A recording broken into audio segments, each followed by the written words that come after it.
Tua Tagovailoa is 4-0 against Bill Belichick. And slowly but surely, things have gotten better with Tua.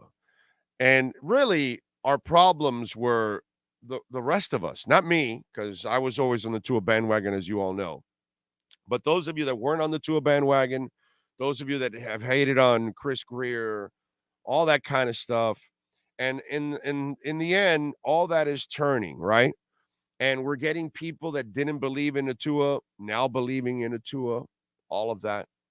And if you notice, since Chris Greer took over, things are getting better and better and better. No dysfunction. The coaching has settled down. He figured he got the wrong coach the first time, got the right coach the second time, found the starting quarterback. Everything's working and falling into place. The other thing that wasn't falling into place for us, but now has, is the New England Patriots. And Miami just would struggle with the New England Patriots, lose always on the road, and sometimes win here, give them trouble here at home, and win sometimes. Now, with Tua Tagovailoa, you are undefeated against the New England Patriots. He is 4-0 against Bill Belichick with a shitty coach and with a good coach. That's how good Tua is. Okay? But it gets better than that, ladies and gentlemen. When do you remember in recent years that the Dolphins go up to New England and they're favored by 2.5 points? So all of a sudden, Vegas is respecting the Dolphins, respecting them to a point. Remember, they went to the Chargers this week, a team that has no home field advantage ever. And they were a 3-point favorite, Los Angeles. Okay? And that because they have Herbert and all the hype and all that crap and all that. Boy, those Herbert people are really quiet, huh? God. Anyway, so you see that they weren't even favored on the road with the Chargers, who have no home field advantage. New England has a home field advantage. Miami is favored by 2.5.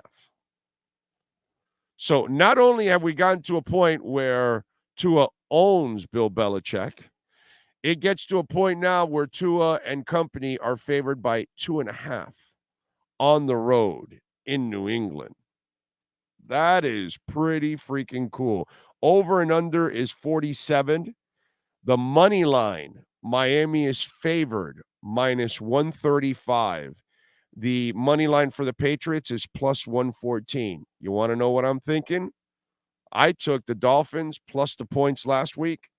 I'm taking the Dolphins. I'm going to give the 2.5, and I'm going to take the money line. I'm even going to give up the $35 because I think Miami is going to win. I really like it. And I just love how I am feeling about the Miami Dolphins, how things are completely different, as a Dolphins fan. And I have felt this since Chris Greer took over, that they were headed in the right direction. But now I'm watching kind of like the Cristobal thing, right? In year 2, we're now watching. He changed some coaches because he didn't have the right coaches, and that happens. And then he changed a lot of the talent, and that helped out. And now you're watching the coaching and the talent completely change, and the results are changing. The way the play is changing. Same thing with the Dolphins. It's just getting better and better and better. Last year was all about injuries. I've repeated this 1,000 times over and over again. I don't care what anybody tells me. Okay? This team was a really good team last year. And Tua would have been in that MVP conversation, maybe even win the MVP if he stays healthy. That's the part that people want to leave out because they don't believe in Tua like I believe in Tua. They're all going to start believing in Tua now. If he stays healthy, then they'll start to believe that he can be that guy, but he's always been that guy. Health has been his issue, but he's that dude. That guy you saw with the money throws and all that kind of stuff, he's been that dude. You know what I'm saying? So to me, that's the beauty of all of this. This is why everything is changing and going in the other direction. Problem is, when you suck for 20 years, Canes or Dolphins, to convince people it's not easy. You know what I'm saying? And that's why, example again, and I'm sure it'll get back to Poupart. He'll get all frustrated with it. I don't care. I love Poupart either way, but even if he gets frustrated. But like that crap he pulled here, where he said, oh, the Dolphins are a bubble team. And that's because he got caught dealing with the record from last year, but he refuses to admit that it was only injuries. They're not a 9-8 team. They were much better than 9-8. It was just injuries. Injuries doesn't take away from the fact that you're really good. And this year they're going to be better because I expect Fangio not to coach like dog shit like he did in the first week. I expect Vic Fangio is one of the best defensive coordinators in the NFL, and I expect serious improvement from that area. Didn't get it. In fact, he was worse than Josh Boyer on Sunday. That's okay. For those of you out there complaining about Josh Boyer, that guy was worse. But I expect him to be better because he's a hell of a coach, and he'll figure it out, and his players will figure it out and all that. But this is a hell of a team, dude. And it's just people blind themselves or they're tied to the past. Remember how I've talked to many times to you guys? You gotta let it go. You gotta let go of the old Dolphins. You gotta let go of Dave Wanstead and Joe Philbin and Adam Gase and Flo and any of these idiots. You gotta let them go, dude. You gotta let go of the prior general managers. You gotta let go of that stupidity, ignorance. That one moron repeated it after another. Oh, Chris Grier's been here for 20 years. They never took his advice. If they did, look where they're headed now. Because he's in charge. But one person says something stupid, misinformed like David Bakhtiari, and then others just are lazy and repeat the same point. There's lots of people that are not leading organizations and are really smart people, and they haven't got an opportunity. And if the organization is struggling, doesn't mean it's the person that's in the lower levels.